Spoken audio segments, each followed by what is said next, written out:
안녕하세요. 생생법률쇼 진행을 맡은 김유리입니다. 법과 친해지는 제법 좋은 방법 생생법률쇼. 오늘도 크고 작은 법률 문제로 어려움을 겪고 있는 여러분들을 위한 법률 상담은 물론이고요. 또 세상을 들썩이게 하는 이슈들을 법적으로 풀어보는 시사법률 토크까지 준비되어 있습니다.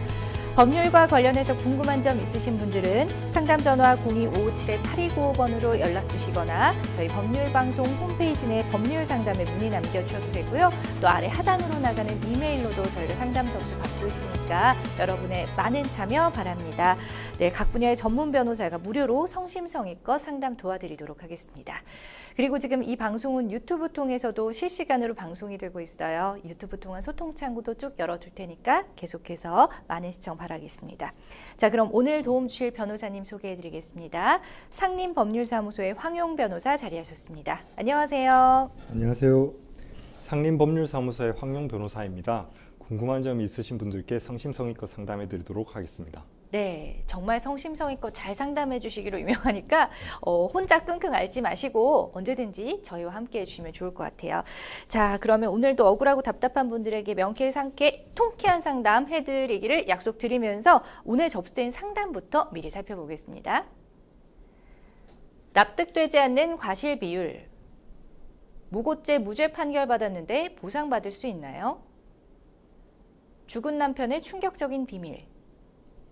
재개발공사로 인한 피해보상금의 적정 기준은? 네, 오늘도 또 다양한 분야의 상담이 접수가 됐는데요. 잠시 후에 변호사님과 함께 속 시원한 해결책 찾아볼 테니까 여러분도 끝까지 함께 해주시면 좋겠습니다. 자, 그럼 생생법률쇼 첫 순서 시작해 보도록 하겠습니다. 법과 관련된 상식에 대해서 굵고 짧게 알아보는 시간, 목요일은 생활 속 법률 상식에 대해서 알아보는 일상의 로 준비해봤습니다. 자, 오늘은 어떤 법률 상식을 알아볼까요, 변호사님? 네, 최근 우리나라에 사회적 문제로 이슈된 문제가 있습니다. 바로 마약인데요. 예. 지금 이제 최근 마약을 접한 사람이 체포되거나 마약 밀매를 입수하는 사건들이 자주 일어나고 있습니다. 오늘은 이 마약에 대해서 여러 가지 법률적 상식과 처벌에 대해서 알아보도록 하겠습니다. 아니, 우리나라 이제 더 이상 마약 청정국 이런 말을 할 수 입 밖에도 낼 수 없을 정도로 참 심각하게 노출이 돼 있는 것 같아서 저도 국민의 한 사람으로서 너무 안타까운데, 자, 우선 마약이 종류가 참 많더라고요. 종류를 알아보기 전에 정의가 뭔지 마약의 정의부터 한번 살펴보겠습니다. 네, 마약은 몰핀, 코카인, 아편 등과 그 유도체로서 미량으로 강력한 진통작용과 마취작용을 지니면서 계속 사용하면은 습관성과 탄력성을 제기하게 하는 물질을 말합니다. 사용을 중단하면은 격렬한 금단 증상을 생겨서 마약을 사용하지 않고는 정상적인 생활을 할 수 없게 되며 종국에 가서는 육체적으로나 정신적으로 폐해되게 하는 물질입니다. 이러한 물질이 의료 및 연구 유해 목적으로 남용되는 위험을 방지하기 위해서 그 사용을 마약류 관리에 관한 법률로 엄격히 제한하고 있습니다. 마약은 앵속, 아편, 코카인, 그로부터 추출되는 몰튼 알칼로이드계의 물질을 가리킵니다. 앵속은 보건복지부 장관이 정하는 앵속송의 식물을 말하고, 아편은 앵속송의 액집이 연결된 것과 이를 가공한 것을 말합니다. 코카인은 코카 과목의 잎을 말합니다. 이외에도 남용에 의해서 습관성이 생겨서 정신적, 육체적 금단 현상이 생길 수 있는 향정신성 의약품이라든가 마취작용, 환각작용이 있어서 사회적 문제를 일으킬 수 있는 대마 등을 포함해서 마약이라고 일컬어보고 있습니다. 아니, 듣기만 해도 정말 무시무시하거든요. 네. 근데 어쩌다가 이렇게 많은 사람들에게 노출이 됐는지, 자, 한때 마약 중독이 됐던 분들 얘기 들어보면은 그 고통이 정말 상당한 것 같더라고요. 네, 일반적으로 마약 중독은 관성 중독을 말합니다. 마약은 미량으로 진통, 마취작용을 하고 습관성이라든가 탄력성을 가져와서 사용을 중지하면 심한 금단 증상을 일으키며 또 남용할 염려가 있는 약물로서 1830년대부터 호칭이 마약으로 통일되었습니다. 마약은 크게 네 가지로 분류되는데요. 앵속에 채취하는 아편, 몰핀, 헤로인, 코데인 등 아편 알칼로이드계 마약과 코카잎에서 채취하는 코카인 종류의 코카 알칼로이드계 마약, 그리고 화학적으로 만든 합성 마약과 대마에서 채취하는 마리화나 등 카나비놀계 마약 네 종류로 크게 구별됩니다. 마약을 반복해서 연용하면은 인이 박혀서 알코올 중독자와 같이 그런 약물을 탐내는 정신적 의존성이 강해지게 됩니다. 투약을 중단하면은 보통 사람은 이해하지 못할 정도로 심한 정신적, 육체적 고통에 빠지게 되는데요.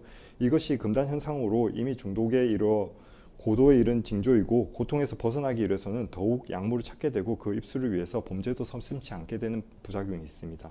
이후 마약의 종류에 따라서 끔찍한 후유증을 겪게 되고 심하게는 심혈관, 폐, 뇌 등의 문제가 생기면서 죽음에 이르게 되게 됩니다.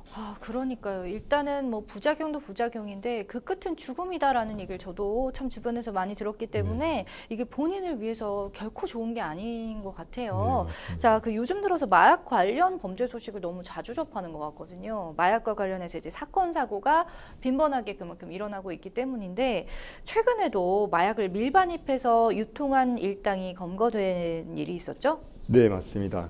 태국에서 40억 원대 마약을 밀반입해서 국내 유통한 20, 30대 일당이 무더기로 재판에 넘겨졌습니다. 인천지검 강력수사부는 어제 이제 8월 30일자로 특정 범죄 가중처벌에 관한 법률상 향정 혐의로 A씨 등 25명을 구속 기소하고 B씨 등 2명을 불구속 기소했다고 밝혔습니다. A씨 등 2021년 12월부터 지난달 23년 7월까지 태국에서 인천국제공항을 통해 시가 43억 원 상당의 케타민 17,200g과 엑스터시 등을 밀반입해서 국내에 유통한 혐의를 받고 있는데요. 케타민은 젊은 층에서 클럽 마약으로 불리는 향정신성 의약품으로 이들이 밀반입한 마약류는 34만 명이 동시에 투약할 수 있는 양입니다. 또 조사 결과 A씨는 대부분 강남 클럽에서 손님을 유치하는 MD로 일하거나 유흥을 즐기면서 알게 된 사이로 파악이 됐습니다. 이 장황한 그 서사를 들어보니까 꼭 영화 속의 한 장면처럼 막 연상이 되네요. 영화에서도 흔히 봤던 그런 내용들인데 실제로 이루어지고 있었답니다. 자, 들어보니까 완전히 좀 조직적으로 움직인 것 같아요. 네, 상당히 조직적으로 움직인 것으로 파악이 되고 있습니다. 네. 이들이 자금책, 모집책, 운반책으로 역할을 나누고 태국 마약 판매상으로부터 마약을 사들인 것으로 파악이 되었습니다. 일명 이제 지게꾼으로 불리는 운반책은 비닐랩에 포장한 마약을 속옷에 숨겨서 인천공항으로 입국한 것으로 조사가 되었는데요. 이들이 밀반입한 케타민 100g 단위로 클럽 MD들에게 판매가 되었고 이들은 이를 다시 소분해서 클럽을 방문한 손님들에게 팔아서 수익을 챙긴 것으로 파악이 되었습니다. 검찰과 인천공항 본부세관은 마약 밀수 의심자 명단을 토대로 합동수사에 나서서 A씨 일당을 검거한 것으로 발표를 하였는데요. 네. 이들이 검거 당시에 4개 조직에 각각 소속된 상태였으나 상황에 따라서 공범을 구해서 마약을 밀수 유통한 뒤에 곧바로 흩어지는 등으로 단발적 구조로 이제 조직 범죄를 행한 것으로 파악이 되었습니다. 검찰 관계자는 마약 밀수는 통상 고정적인 조직원들이 계급 구조에 따라서 역할을 나눠서 범행을 지속적으로 한 식으로 이루어지는데 이번에 적발한 조직은 단기간에 클럽 마약 유통 시장을 장악해서 이익을 나눈 뒤에 흩어지는 등 비전형적인 양상을 띈 것으로 파악을 했습니다. 그렇군요. 아니, 그러면 마약 범죄를 하게 되면 어떤 처벌을 받는지 처벌이 또 되게 강하다고 알고 있거든요. 네, 맞습니다. 이제 대마, 필로폰 그 외 향정신석 의약품과 관련해서 각종 혐의에 대한 법률상 수위는 아래와 같습니다. 단순 소지라든가 흡연을 하는 경우에는 5년 이사 징역이라든가 5천만 원 이하의 벌금형에 처하게 되어 있습니다. 또한 이제 판매, 유통, 알선하는 행위 같은 경우는 10년 이하의 징역 혹은 이제 1억 원 이하의 벌금형에 처하도록 되어 있습니다. 그리고 밀반입을 한 경우에는 최소 5년 이상의 징역이라든가 최대 무기징역까지 받을 수 있습니다. 규정되어 있는 수위는 이렇지만은 약 5년, 10년 전까지만 하더라도 단순 투약 초범인 경우와 같이 사안이 비교적 가볍다고 한다면은 기소유예 확률도 꽤나 높았습니다. 과거 이제 마약 청정국이라고 불렸을 때와는 달리 각종 이제 온라인 거래를 통해서 마약에 대한 접근 자체가 쉬워지면서 마약 투약자들과 사범들에 대한 범죄자 수가 급속도로 증가하고 있습니다. 네. 이에 이제 사법부는 각종 마약과 관련된 사건들을 근절하기 위해서 이전과는 확연되게 구분할 만큼 엄한 기준으로 무거운 형량을 내리고 있는데요. 이제 초범이니까 기소유예다 이런 생각은 더 이상 하시면 안 될 것 같고요. 초범이라도 최근에는 이제 실형이 상당히 많이 선고되고 있습니다. 그래야지 좀 그나마 줄어들지 않을까 싶기도 해요. 네, 맞습니다. 네, 참 본의 아니게 타인에 의해서 마약을 접하게 되는 경우도 있잖아요. 네. 요즘에는 이제 지자체 보건소에서 무료 익명 검사도 실시를 한다고 하는데 이런 경우에는 어떻게 대처하면 좋을까요? 네, 우선은 이제 연락처 이제 보건소라든가 혹은 이제 무료 치료하는 병원에다가 자신 신고를 하신 뒤에 치료를 받는 것이 좋으실 것 같습니다. 이제 무료 치료하시는 병원들은 이제 국립부곡병원이라든가 서울 은평병원 중독재활센터 등이 있는데요. 이제 그 위와 같은 병원들에게 연락을 하셔가지고 자진 신고하시고 치료를 무료로 이제 진행을 해주신다고 하니까 도움을 받으시면 좋을 것 같습니다. 더해서 이제 자진 신고라든가 혹은 이제 의심되는 분들이 계신다고 한다면은 신고를 하시는 방법도 한 가지 방법이 될 수가 있는데요. 이제 검찰청, 경찰청, 관세청에다가 연락을 하실 수가 있습니다. 검찰청 같은 경우는 1301번, 그리고 이제 경찰청 같은 경우는 112, 네. 그리고 관세청 같은 경우는 125번에 신고를 하셔가지고 도움을 받으시면 됩니다. 그리고 한국마약퇴치운동본부에 연락을 하셔가지고 도움을 받으시는 것도 한 가지 방법이 될 수 있을 것 같습니다. 맞습니다. 정말 요즘에는 막 되게 쉽게 또 유통을 할 수가 있다고 하기 때문에 그만큼 또 걱정이 되는 부분도 있고, 지금 소개해드린 것처럼 타인에서 접하는 경우에는 나도 내 의지와 상관없이 그렇게 뭐 음료수를 권했다 마시거나 이런 좀 당황스러운 일이 있을 수 있기 때문에, 또 저희 지금 안내해드린 여러 가지 치료 병원이라든지 검찰청, 경찰청, 관세청, 그리고 마약퇴치운동본부 등 이용을 하시면 도움을 받으실 수 있다고 하니까 참고하시기 바랍니다. 자, 우리나라가 예전처럼 마약 국가, 청정 국가로 돌아갈 수 있도록 정말 한 사람 한 사람의 노력이 필요한 때가 아닌가 싶고요. 빠른 시일 내에 정말 마약이 아예 근절이 됐으면 합니다. 자, 지금까지 일상의로 만나봤고요. 여러분은 지금 생생법률쇼와 함께하고 계십니다. 쉽사리 해결되지 않는 법률 문제를 끌어안고 있다면 지금 생생법률쇼와 함께하시죠. 법률 고민이 해결되는 가장 쉬운 방법을 소개해드릴게요. 첫째, 02-557-8295로 전화를 한다. 둘째, 법률방송 홈페이지에 접속해서 법률상담 게시판에 문의를 남긴다. 셋째, 지금 화면에 나오고 있는 이메일 주소로 사연과 연락처를 보낸다. 생생법률쇼가 자랑하는 각 분야의 전문 변호사가 여러분의 더부룩한 속을 뻥 뚫어드립니다. 속 시원한 스파클링 상담 프로그램 생생법률쇼. 지금 바로 전화주세요.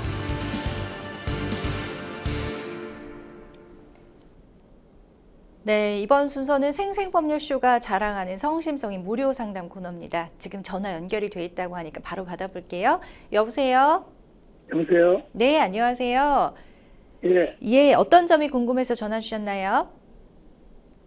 제가 5월 23일 날 차 사고 났는데, 네, 여기는 신호가 없는 그 사거리인데, 거기서 제가 사고를 났는데, 제가 좌측에서 내려오는 차를 이제 부딪혔어요. 네, 근데 저는 바로 집에 앞이 한 10m 앞에 제가 주차할 자리인데요. 예, 그 천천히 가고 있는데 거기 사고리니까 이제 거기서 보니까 이제 저 좌측에서 빠른 속도로 차가 내려오더라고요. 그래서 그 브레이크를 밟았는데 그 차를 제가 부딪혔어요. 네, 근데 그 조정위원회라는 데가 거기서 했는데 50대 50으로 이렇게 판결이 나왔더라고요. 네네. 여보세요? 예, 듣고 있습니다. 그럼 지금 네. 뭐 어떤 점이 궁금하신 거예요? 상황은 잘 들어봤고요. 예, 근데 그때 당시 보게 되면은 제 좌측에 그 불법 주차가 하나 있어요. 네. 그래서 앞이 더 잘 안 보이는데, 아, 그러네요. 예, 근데 그 차가 그 인간이 그 경사진 도로라 빠른 속도로 내려왔어요. 네. 내려와가지고 이렇게 사고가 났는데, 그 어떻게 지금 50대 50인지 제가 이해가 안 돼서 좀 물어보려고 전화드렸습니다. 예, 일단 전화 잘 주셨고요. 지금 저희가 사진도 같이 보고 있습니다. 일단은 사거리에서 직진하던 도중에 좌측에서 오는, 이렇게 과속해서 오는 차와 충돌을 했는데, 어쨌든 여러 뭐 사정을 차치하고서라도 지금 과실 비율이 똑같이 5대5로 나온 부분이 조금 이해가 안 가시는 거죠. 예, 알겠습니다. 그럼 저희가 변호사님 통해서 좀 상담 도와드리도록 하겠습니다. 예, 예. 네. 예, 안녕하세요.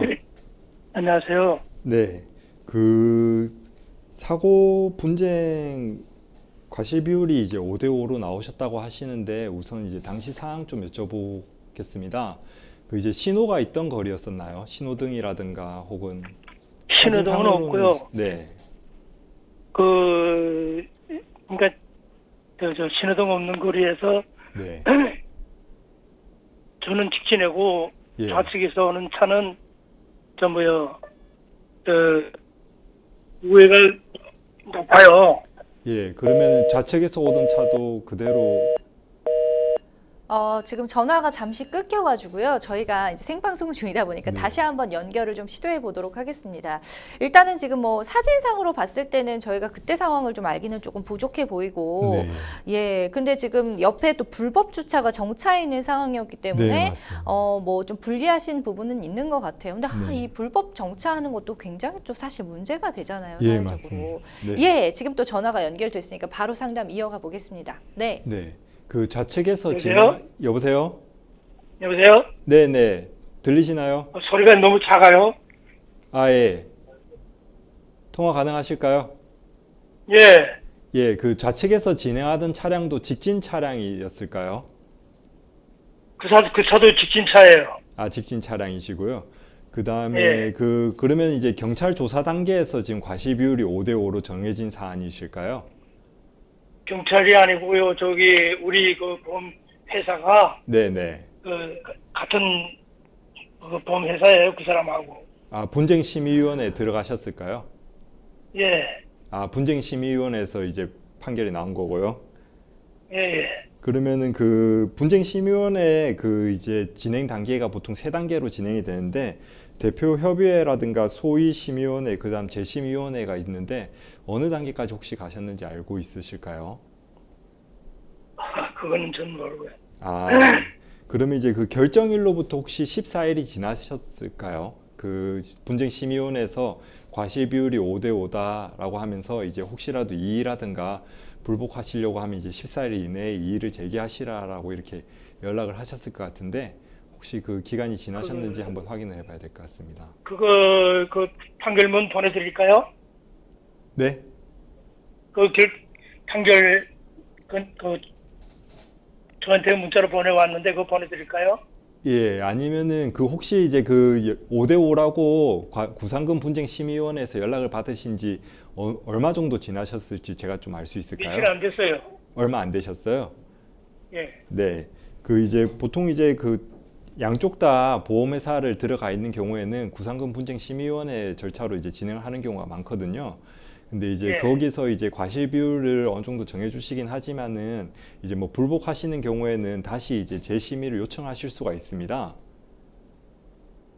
그거 네. 내가 결정난 그 문자를 보내드릴까요? 네. 그 이제 뭐 어차피 문자를 안 보내주셔도 어차피 지금 절차상에 아직 이제 이의 제기 가능 기간이신 것 같아가지고 그래서 이제 기본적으로는 교차로에서 쌍방 직진할 수 있는 상황에서 이제 신호등이 없으면은 기본적으로 이제 5대 5로 과실 비율이 책정이 되거든요.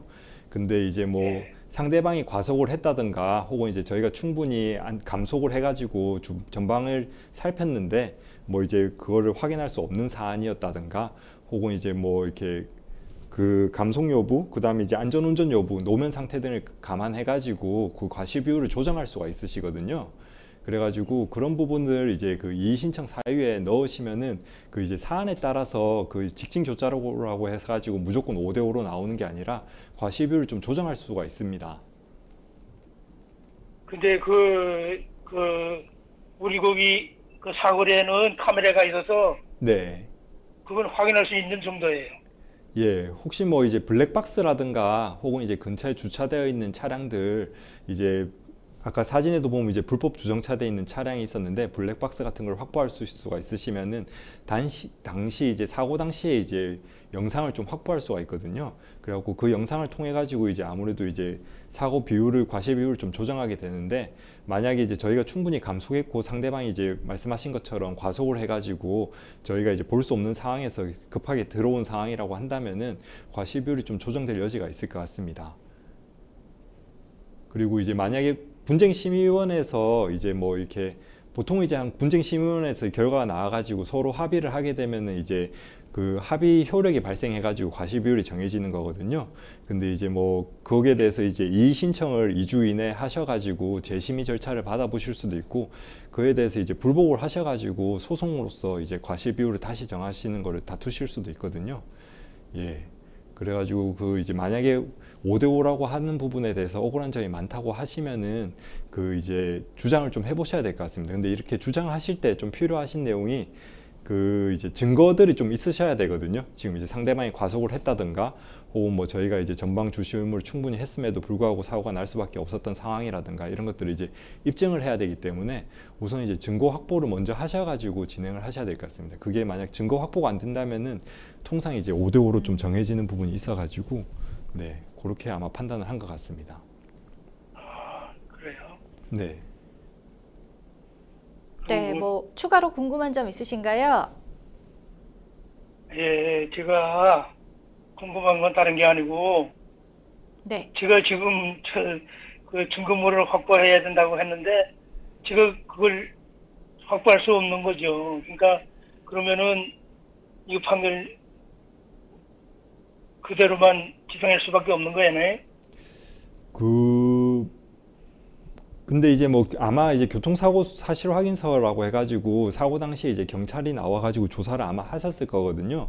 근데 그 부분에 대해서 이제 뭐 이렇게 저희가 이제 과실비율을 좀 조정할 사안들이 있다고 한다면은 그 부분을 검토해가지고 분쟁심의위원회 단계에서도 주장을 해서 과실비율을 한번 협의해 볼 수 있을 것 같습니다.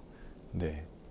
그리고 이제 지금 말씀하신 내용 보니까 주변에 이제 상가들이 있거든요. 그리고 이제 보통 사거리에 CCTV가 설치되어 있는 경우도 많아가지고 근데 이제 보통 공공기관 CCTV 같은 경우는 이제 보관 기간이 이제 짧아가지고 최대한 빨리 좀 확보를 하셔가지고 좀 이제 사고 당시 장면이라든가 이런 것들을 좀 확보를 하시는 게 좀 필요할 것 같습니다.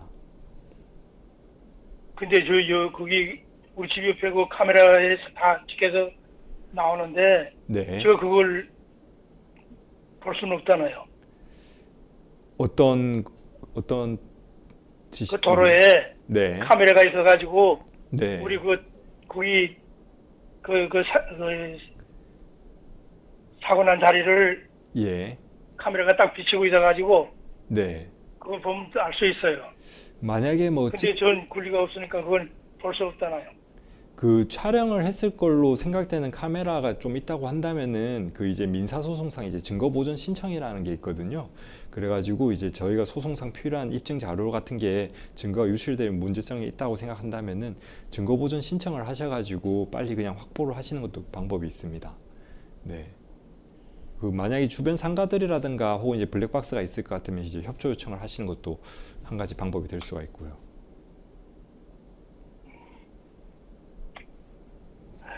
네, 일단 지금 뭐 양쪽에 다 블랙박스가 없는 상황인가요? 양쪽에 다 블랙박스가 있어가지고, 예. 당시 상무라는 사람이 와가지고, 그분이 와서 이제 다 확인했어요. 네. 근데 다 확인했는데, 우린 다, 한보험 회사니까,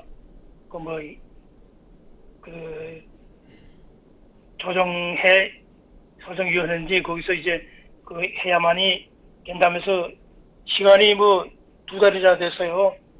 그러니까 엊그저께 이제 이거 통지가 왔는데, 네. 그래서 제가 그게 했나 처리한 그걸 이제 문자로 보내달라고 그랬어요. 아, 예. 근데 이제 뭐 분쟁심의위원회에서 이제 합의된 결과로 보통 이제 작년 결과 보면 한 이제 95% 정도.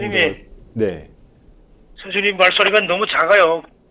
네? 목소리가 조금 예, 목소리가 너무 잘 안 들리시나요? 예, 보통 네. 이제 분쟁심의위원회에서 과실비율을 정하게 되면은 이게 소송 단계로 갔을 때 바뀌는 경우가 크진 않습니다. 보통 이제 분쟁심의위원회에서 나온 결과에서 한 95%는 수용을 하고 보통 이제 5% 정도는 또다시 이제 분쟁심의위원회 결과를 이제 받아들이지 못하고 불복하는 경우에는 이제 소송을 또 진행을 하시거든요. 근데 이제 분쟁심의위원회 조사 단계에서도 충분히 이제 뭐 과실비율 같은 건 좀 다툴 수 있는 상황이기 때문에 만약에 이제 뭐 좌측의 시야 확보가 좀 안 되는 불가항력적 문제가 발생을 했었고 상대방 과속을 했던 게 좀 명백한 사안이라고 한다면은 그 이제 심의원회에서 이의 신청을 하셔가지고 한번 좀 다퉈보시는 게 좀 필요하실 것 같긴 합니다. 그거는 선생님이 봐도 알 수 있을 거 아니에요. 제가 사진 찍었는데 그 차가 제 우측에 가서 서가지고 그러니까 속도가 빠르니까 그까지 나간 거죠. 제가 부딪힌 다음에 그 다음에 그 사람이 차에 내려서 보니까 제가 차가 너무 많이 밀렸다 싶은가 바로 차를 빼서 저 앞에다가 대더라고. 네, 근데 아까 뭐 블랙박스가 있다고 하셨었으면은 그 사고 당시 내용은 이제 블랙박스로 아마 이제 검토가 가능한 거래 가지고 사고 이후에 이제 차량이 뭐 이동한 거는 또 크게는 문제는 안 될 수 있는 사안일 것 같습니다. 네.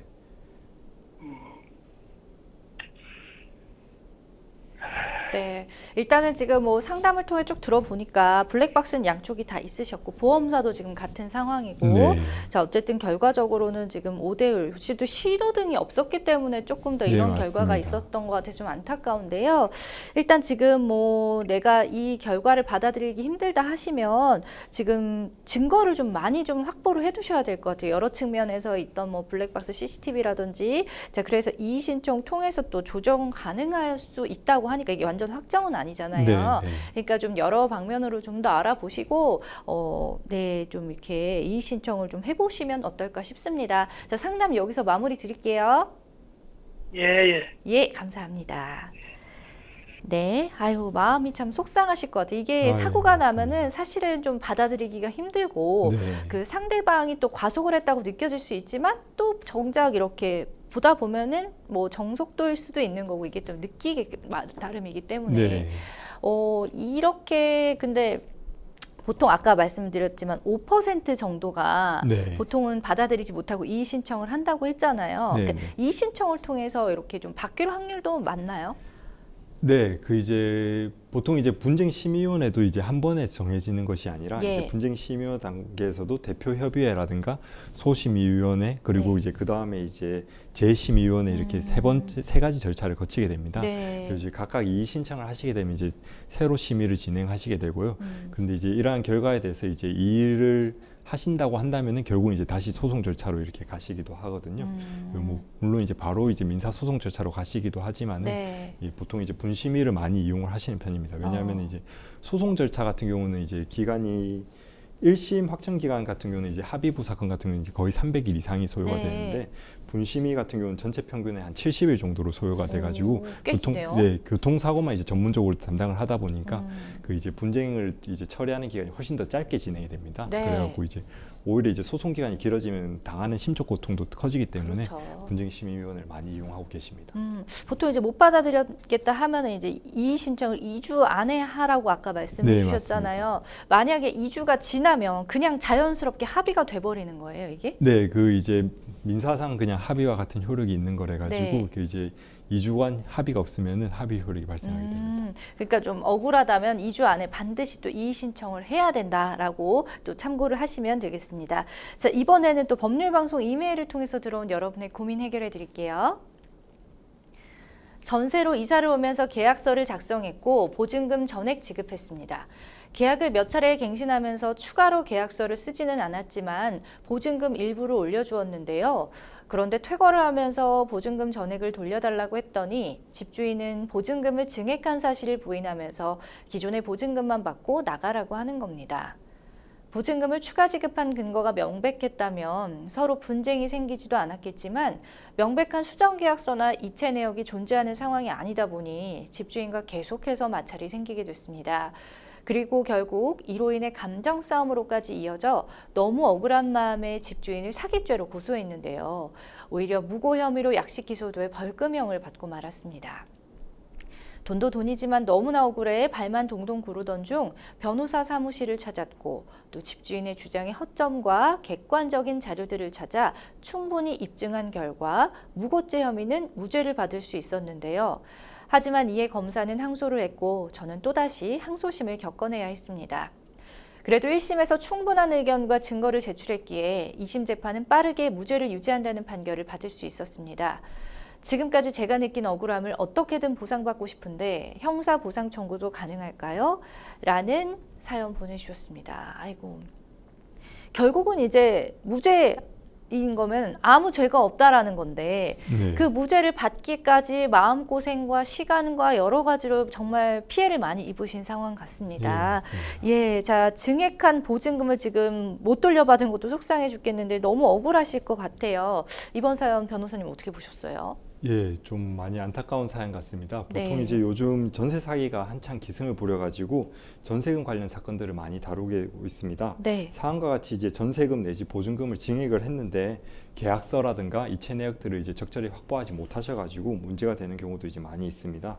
보통 이제 계약서를 작성하시거나 증액을 하실 때 이체 내역 등을 이제 보관을 하시고 그 계약 내용 등을 녹음을 하시는 등의 방법이 좀 필요하실 것 같습니다. 그렇습니다. 자, 또 증거가 좀 많으면 좋을 것 같아요. 네. 자, 보증금을 증액할 당시에 새로 계약서를 작성하거나 또 이체했다는 증거도 없는 상황이라서 좀 이렇게 재판까지 가도 시간이 걸렸던 것 같기도 하거든요. 네. 자, 이런 경우에 어떻게 대응하는 게 좋을까요? 예, 그 해당 사실을 입증할 만한 증거가 전혀 없다고 한다면은 네. 이제 임대인에게 새로 연락을 해가지고 보증금을 증액한 사실 같은 경우를 이제 녹음을 하신다든가 혹은 증거를 추가로 확보를 하시는 게 좀 필요하실 것 같습니다. 네. 이제 사안과 같은 경우는 이제 이미 이제 증거 확보가 좀 어려웠던 사안인데 예. 그 이제 만약에 이제 보증금을 증액한다든가 이런 내용들이 필요한다면은 이제 반드시 녹음을 하신다든가 문자를 보관하신다든가 혹은 이제 뭐 이체 내역을 꼭 남겨두시는 방법이 좀 필요하실 것 같습니다. 그러니까 지금까지는 혹시나 내가 뭐 당연히 집주인을 믿고 그런 내용을 수집하지 못했다 하더라도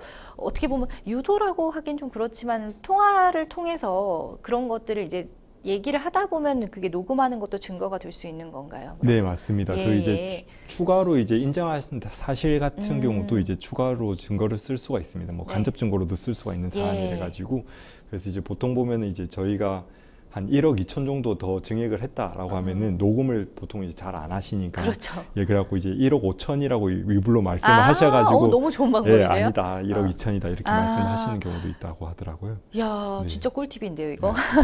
그러니까요. 사실은 이제 방법은 많은데 보통 이제 증거 없는데 어떻게 해요? 이렇게 포기하는 경우도 있기 때문에 네. 자, 이런 식으로라도 이제 증거를 확보해 두시는 게 좋을 것 같아요. 자, 결국은 이제 억울한 마음에 임대인을 사기죄로 고소를 하셨습니다. 네. 자, 되려 무고죄로 지금 벌금형까지 받은 건데 사기죄가 성립하려면은 어떤 요건들이 필요할까요? 은근히 까다롭더라고요, 이게. 예, 그 보통 예. 이제 형사 사건으로 사기를 고소하시는 분들이 상당히 많으신데요. 네. 그 이제 생각보다 사기가 이제 불송치되는 경우가 많습니다. 네. 그 이제 요건이 까다로워서 요건을 이제 충족하지 못하기 때문에 사기가 인정되지 않는 경우도 종종 발생하기 때문에 이러한 요건들을 잘 충족을 하셔야 되는데요. 네. 형법 347조에서 이제 성립 요건을 정해놓고 있습니다. 우선은 이제 상대방에 대해서 속이는 행위, 기망 행위가 필요하고 네. 상대방이 이제 기망 행위로 인해 가지고 착오를 해야 됩니다. 그리고 이제 이러한 착오에 의해 가지고 재산상 처분 행위가 필요한데요. 이제 그 재산상 처분 행위와 별개로 이제 주관적 의사라고 해서 상대방을 속여서 이제 재산상 이득을 취하겠다는 고의도 또 별개로 필요합니다. 아, 그렇군요. 자, 다행히 뭐 변호사를 선임해가지고 무고죄를 받으셨습니다. 그렇지만 제가 아까 말씀드렸듯이 여기에 쏟은 시간과 비용과 정신적 스트레스를 생각하면 억울함이 안 풀릴 것 같아요. 네, 이에 형사보상 청구라도 보상을 받고 싶다라고 말씀을 하셨는데 우선 형사보상 청구권이 뭔지부터 한번 알아볼까요? 네, 그 형사보상 청구권이란 헌법에 규정되어 있습니다. 헌법 28조에 규정되어 있는 제도로 형사재판 절차에서 구금 또는 형 집행에 대항한 피해자나 피고인이 무혐의 처분 내지는 무죄 판결을 받았을 때 국가가 그 손해를 보상해주는 제도입니다. 해당 제도를 통해서 국가는 억울하게 형사재판을 겪은 사람에게 재판 과정에서 지출된 변호사 보수라든가 교통비, 숙박료, 일당 등을 지급해주고 있습니다. 그러면은 반드시 이 무죄 판결을 받아야만 이렇게 보상 청구를 할 수가 있는 거예요? 네, 그 이제 무죄뿐만 아니라 이제 면소 또는 이제 공소기각 재판을 받은 자라든가 혹은 이제 기소유예 이외 불기소 처분을 받은 피해자에 대해서도 형사보상 청구권을 인정하고 있습니다. 아, 그러면 이제 형사보상 청구권을 행사해서 적절한 보상을 받으시면 참 좋겠다 싶은데 청구 방법이 어떻게 되나요? 네, 그 형사보상 청구권 청구 방법에 대해서는 이제 형사보상법에서 규정을 하고 있는데요. 이제 무죄 판결을 받은 본인이 청구권자로 무죄 판결을 한 법원에 대해 가지고 무죄 판결 확정 사실을 안 날로부터 3년 그리고 확정된 날로부터 이제 5년 이내에 청구를 하셔야 됩니다. 이제 청구하실 때 필요한 서류는 이제 보상 청구서라든가 무죄 판결문 등본 그리고 이제 확정 증명서를 구비하셔가지고 신청을 하시면 됩니다.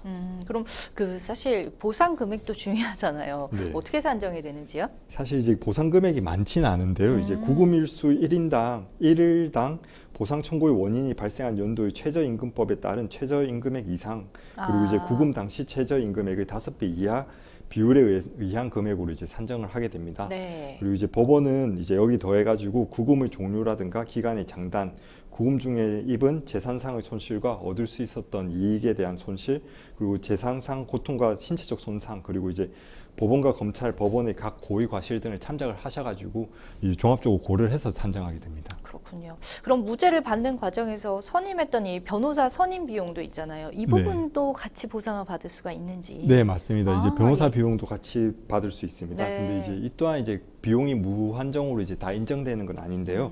이제 그 변호사 비용에 대해서는 이제 형사소송법, 형사소송 비용 등에 관한 법률, 형사소송 비용에 관한 규칙, 그리고 대법원 국선 변호에 관한 예규에 따라서 이제 정하게 됩니다. 이제 국선 변호인에 관한 규정을 준용하게 되는데요. 변호사 보수는 이제 대법관 회의에서 정한 국선 변호인에 관한 이제 금액에 의하되 그 이제 최대 한도액을 5배 이내 금액에서 정하도록 되어 있어서 보통 이제 국선 변호인의 규정에 따른 금액의 5배 정도를 청구를 하고 있습니다. 보통 이제 한 1심 같은 경우는 간단한 사건이면 한 40만 원에서 5배라서 한 200만 원 정도 청구가 가능하다고 보시면 됩니다. 그렇군요. 일단은 지금 우리 사연자님이 보내주신 그 보상 받고 싶은데 형사 보상 청구가 가능할까요?라는 질문에는 저희가 이제 가능하다라는 답변과 또 구체적인 금액 산정법까지 알려드렸으니까 잘 참고하셔서 좀 조금이나마 억울함이 풀렸으면 좋겠습니다. 자, 여러분은 지금 생생법률쇼와 함께하고 계십니다. 쉽사리 해결되지 않는 법률 문제를 끌어안고 있다면 지금 생생법률쇼와 함께 하시죠. 법률 고민이 해결되는 가장 쉬운 방법을 소개해 드릴게요. 첫째, 02-557-8295로 전화를 한다. 둘째, 법률방송 홈페이지에 접속해서 법률상담 게시판에 문의를 남긴다. 셋째, 지금 화면에 나오고 있는 이메일 주소로 사연과 연락처를 보낸다. 생생법률쇼가 자랑하는 각 분야의 전문 변호사가 여러분의 더부룩한 속을 뻥 뚫어드립니다. 속 시원한 스파클링 상담 프로그램 생생법률쇼. 지금 바로 전화주세요. 네, 이번에도 역시 법률방송 이메일을 통해서 들어온 여러분의 고민 해결해 드리겠습니다. 어느 날 갑자기 남편이 극단적인 선택을 했습니다. 정말 날벼락 같은 일이었습니다. 우리 부부 사이에는 2아이가 있었고 20년의 결혼 기간 중에도 큰 문제가 없었기 때문에 저는 도저히 이 상황이 이해가 되지 않았습니다. 너무나 황망하게 떠나보내고 유품을 정리하던 중 사망한 남편의 휴대전화를 살펴보니 남편이 직장 동료와 오랜 기간 동안 부정한 관계를 맺어왔다는 사실을 알게 됐습니다. 심지어 상간녀인 그 직장 동료는 관계를 정리하자는 남편에게 절대 헤어질 수 없다며 둘 사이를 우리 가족들에게 알리겠다는 협박까지 하고 있었습니다. 심지어 남편이 사망한 당일에는 상간녀가 저희 집 앞에 와서 사진을 찍어 보내기도 했습니다. 정말 손이 덜덜 떨렸습니다. 저는 상간녀를 자살방조와 협박죄로 고소했습니다. 그런데 시댁 식구들이 이 상간녀에게 합의금을 받고 저에게 불리한 진술서를 써줬습니다. 원래 부부 사이가 좋지 않았고 남편이 저 때문에 힘들어했다는 내용이었습니다. 저는 너무나도 억울합니다. 상간녀에게 남편의 죽음에 대한 책임을 물을 수 있을까요? 라는 사연 보내주셨습니다. 아, 사연이 너무너무 가슴이 아파요. 자, 남편의 갑작스러운 사망 소식에 슬퍼할 새도 없이 그동안 몰랐던 또 남편의 충격적인 비밀을 알게 돼서 정말 너무 혼란스러우실 것 같아요. 자, 변호사님 이번 사연 어떻게 보셨어요? 네, 저도 이제 사연을 보면서 좀 많이 가슴이 그죠? 먹먹해졌는데요. 네. 2아이도 있는 상황에서 맞아요. 남편의 갑작스러운 부고 소식을 접하고 그에 대해서 이제 또 추가로 또 상간녀에 대한 소식을 알게 되어 가지고 좀 많이 힘드신 상황 같습니다. 예, 저 남편의 극단적 선택에 책임을 묻기 위해서 이제 상담자께서 상간녀를 자살 방조죄로 고소를 했습니다. 근데 이 사연을 바탕으로 했을 때 자살 방조죄가 성립이 될 수 있을까요? 그 사안 자체만 봤을 때는 이제 좀 힘들 가능성도 있을 것 같습니다. 이제 자살 방조죄라는 거는 네. 이미 자살을 결의하고 있는 사람에게 이제 자살을 원조 또는 조력하는 경우 이제 성립하는 범죄입니다. 네. 이제 객관적으로는 이제 행위 자체는 이제 자살 행위를 원조 또는 용이하게 하는 행위인데 예. 적극적 행위라든가 소극적 행위, 물질적으로 지원을 한다든가 정신적으로 지지를 하는 행위 모든 것을 포함합니다. 네. 그리고 이제 주관적으로도 이제 자살을 이제 방조하겠다는 고의가 또 추가로 필요한데요. 사안에 말씀하신 내용만 봤었을 때는 이제 자살을 이제 부추겼다든가 혹은 이제 그에 대해서 이제 지원을 했다라는 그런 증거들이 좀 부족해 보이는 사안이긴 합니다. 그러니까 말입니다. 이게 좀 더 구체적이고 정확한 증거들이 있어야만 이게 또 가능한 네. 거니까요. 또 한편으로는 또 억울한 입장이 생기면 안 되기 때문에 법적으로 그런 내용이 있는 것 같아요. 자, 사연만 보면은 이 사망 당일까지 남편에 대한 외도 상대 협박이 있었다라고 보이는데, 이처럼 한 사람이 악의적이고 또 지속적으로 이런 식으로 협박을 해왔다라면 이 부분은 협박죄에 해당을 할 수가 있는 건지요? 네, 그런 부분은 이제 협박죄에는 해당할 수 있을 것 같습니다. 네. 이제 형법 283조는 이제 협박죄를 규정하고 있는데요. 네. 이제 뭐 상간녀가 남편과 헤어지지 않기 위해서 가족들에게 알리겠다라고 만약에 해악을 고지했었고 이러한 것들이 이제 계속 나타난다고 한다면은 의사결정 자유를 침해한 것이 되어서 이제 협박죄에는 해당할 수 있을 것 같습니다. 그렇군요. 근데 시댁 식구들이 이제 돈을 받고 상담자에게 불리한 진술서를 썼다라고 하는데, 이런 진술서가 판결에 실제로 영향을 주기도 하나요? 예, 만약에 이제 적법하게 작성된 진술서라고 한다면은 이제 그 정황이라든가 범죄 정황에 대해서 참고를 할 수밖에 없는 주변 사정이기 때문에 그 그렇겠죠. 이제 사실관계를 파악할 때 이제 증거가 될 수 있을 것 같습니다. 예. 근데 이제 만약에 허위로 작성된 것이고 이게 허위로 작성된 것이 이제 밝혀졌다고 한다면은 이제 적법한 공무집행을 방해한 것이기 때문에 이제 공무집행 방해죄에도 해당을 할 수는 있습니다. 근데 그 진술서의 내용을 좀 반박을 하려면 아무래도 큰 문제 없이 남편과 사망 전에 결혼 생활을 유지했다, 이런 좀 증거들이 필요할 것 같아요. 자, 어떤 증거들이 필요할까요? 네, 아무래도 이제 진술서 내용 자체가 이제 남편이 생전에 이제 그 상담 주신 분과 이제 사이가 좋지 않았다라는 내용이 허위의 진술서라고 한다면은 그와 반대로 이제 사이가 좋았다라는 거에 대해서 입증을 하시는 게 좋을 것 같습니다. 뭐 이제 가족 사진이라든가 평소에 주고받았던 메시지, 그리고 이제 뭐 자녀들의 진술이라든가 혹은 이제 가족 사진들, 그리고 여행 같은 뭐 증거들을 이런 것들을 포함하시면은 이제 그 진술서 자체의 신빙성 자체가 떨어지는 것이기 때문에 그 도움이 좀 되실 것 같습니다. 그렇군요. 일단은 뭐 지금 뭐 형사적 책임을 묻긴 어렵더라도 전 남편의 외도 사실은 또 분명해 보이는데, 네. 남편이 만약에 사망한 이후에라도 상간녀에게 위자료 청구를 할 수 있는지 궁금합니다. 예, 그 이제 위자료라는 거는 이제 정신적 손해에 대해서 불법 행위에 대해서 이제 배상 책임을 구하는 것인데, 네. 남편뿐만 아니라 이제 그 와이프분, 그 상담 주신 분 스스로에 대해서도 이제 정신적 손해에 대해서 이제 배상 청구가 가능하십니다.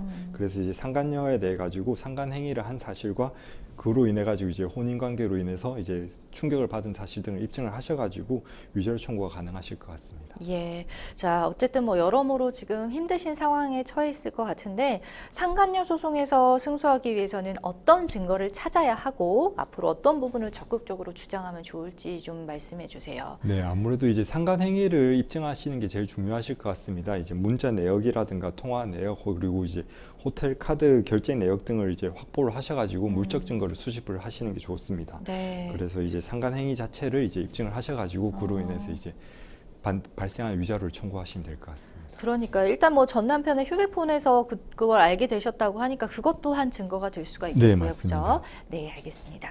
자, 사망한 남편과 상간녀는 직장 동료 사이였다고 해요. 만약에 상담자분이 분한 마음에 이제 직장을 찾아가 가지고 이런 사실을 막 폭로한다, 그러면 막 괘씸하니까 그럴 수 있잖아요. 네, 맞습니다. 그럼 이게 만약에 사실이라 하더라도 법적 처벌을 피할 수는 없는지요? 예, 맞습니다. 네. 그 이제 사적 보복은 항상 좀 조심을 하셔야 됩니다. 이제 그 사실에 해당한 내용이라고 하더라도 명예훼손죄에 해당할 수가 있습니다. 네. 그리고 사실적시 명예훼손죄에 해당할 수가 있고, 만약에 사실임을 입증하지 못한다면은 허위 사실 적시로 인한 이제 명예훼손죄에도 해당할 수 있기 때문에 사적 보복은 아무래도 좀 조심하시는 게 좋을 것 같습니다. 네, 이것도 되게 중요한 부분인 게, 사실은 이렇게 다들 이런 일이 닥치면 좀 이성의 끈을 놓고 좀 감정적으로 대하는 경우가 많은데, 그랬을 때는 본인에게 불리하고, 참 이런 일이 있을수록 이성적으로 잘 대처를 하셔야 좀 확률이 높아지니까 네. 일단 마음 잘 추스르시고, 오늘 또 변호사님이 말씀하신 그런 상담 내용 토대로 해가지고 잘 뭐 소송을 해보시든 청구를 해보시면 좋을 것 같습니다. 네, 계속해서 또 법률방송 이메일을 통해 들어온 고민 만나보겠습니다. 재개발 공사장 인근에 살고 있습니다. 공사장은 제 주거지 기준 50m입니다. 피해에 대한 협상을 곧 진행하는데요. 시공사 측이 준공까지 2년 남은 기간을 기준으로 피해 보상금을 600만 원 정도로 생각하고 있다고 하더라고요. 사실 아직 본격 철거가 진행되지 않아서 소음이 어느 정도일지 모르겠지만 소음, 진동, 먼지 등의 피해가 심각할 텐데 보상금이 턱없이 부족한 것 같은 기분입니다. 피해 보상 관련 보상금 산정 기준이 따로 있는 건지, 협상하러 갈 때 미리 어떤 부분을 알고 있어야 하는지 조언 부탁드립니다. 라는 사연 보내주셨습니다. 아무래도 뭐 재개발 공사기 때문에 철거나 또 건설이 동시에 진행이 되다 보니까 소음이나 진동 등의 피해가 참 상당할 것으로 예상이 되는데 실제로 어떤가요? 예, 맞습니다. 그 이제 2022년 후반기부터 이제 재건축 재개발 공사들이 이제 많이 진행이 되고 있습니다. 네. 그래가지고 이제 이로 인해 가지고 이제 재개발 공사의 특성상 이제 철거와 시공이 같이 이루어지게 됩니다. 그리고 이제 철거 단계에서 이제 인근 주민에게 불가피한 손해들이 이제 많이 발생을 하고 있는 상황입니다. 네. 그렇군요.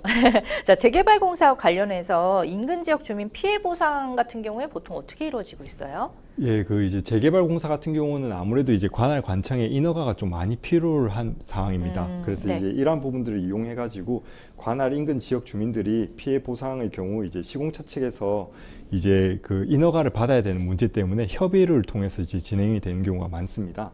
이제 시공처 측에서 원활한 공사 진행을 위해 가지고 공사 과정에서 발생하는 소음이라든가 분진 등 피해라든가 혹은 이제 공사가 끝난 이후에 발생할 수 있는 피해까지 모두 이제 항목에 집어넣어 가지고 이제 협의를 하는 식으로 이루어지게 되는데요. 이제 보통 보상 금액이 적절하게 산정돼야 되는데 이제 보상 금액이 적절하게 산정되지 않아 가지고 문제가 또 발생하는 경우들이 있습니다. 네. 그러면은 이제 시공사가 혹시 의무적으로 보상하는 부분이 따로 있는지요? 그 진동이나 소음, 먼지 뭐 그런 피해 외에도 청구를 할 수 있는 또 보상 종목이 있다면 어떤 게 있는지요? 네, 맞습니다. 그 이제 뭐 의무적으로는 이제 공사 당시에 발생하는 이제 그런 피해에 대해서 이제 청구하는 것들이 있을 것입니다. 네. 뭐 진동, 소음, 먼지 그리고 이제 철거로 발생하는 피해 등을 이제 의무적으로 좀 보상을 할 수 있는 항목에 해당하게 되고요. 그다음에 이제 그 이외에도 이제 공사 완성 이후에 발생하는 문제점이 오히려 이제 피해 산정액이라든가 그에 대해서 큰 영향을 주는 경우가 많습니다.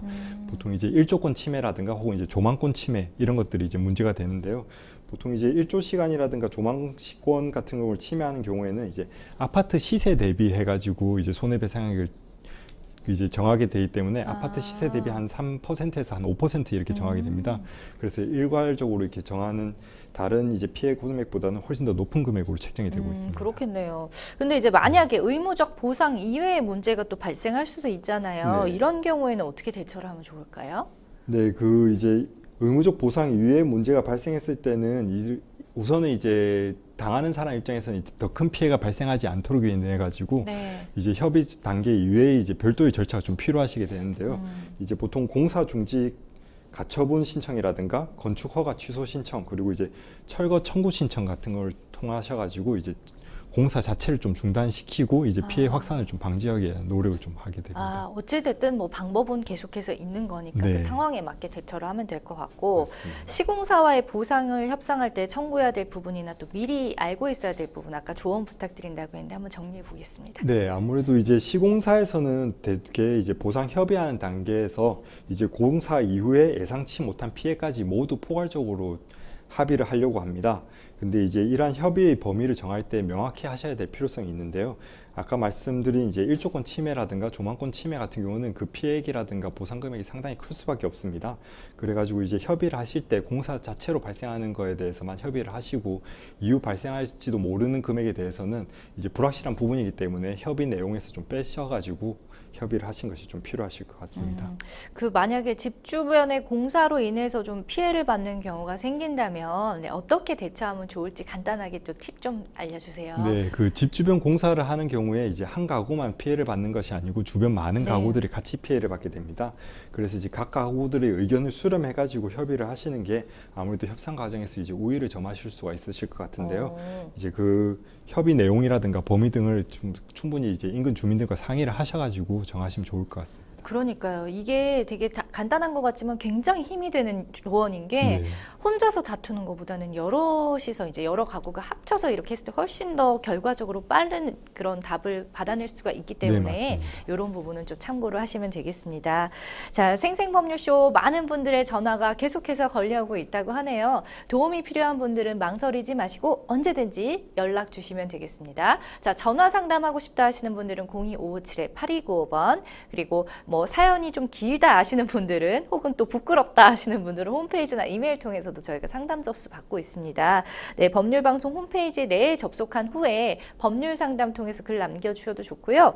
또 저희 이메일 하단에 지금 주소가 잠깐 나갔었죠? 네, 이메일로도 상담 문의 받고 있으니까 여러분의 많은 시청 바랍니다. 자, 각 분야의 전문 변호사가 또 무료로 또 성심성의껏 상담해 드리기 때문에 부담 갖지 말고 편하게 연락 주시면 좋겠습니다.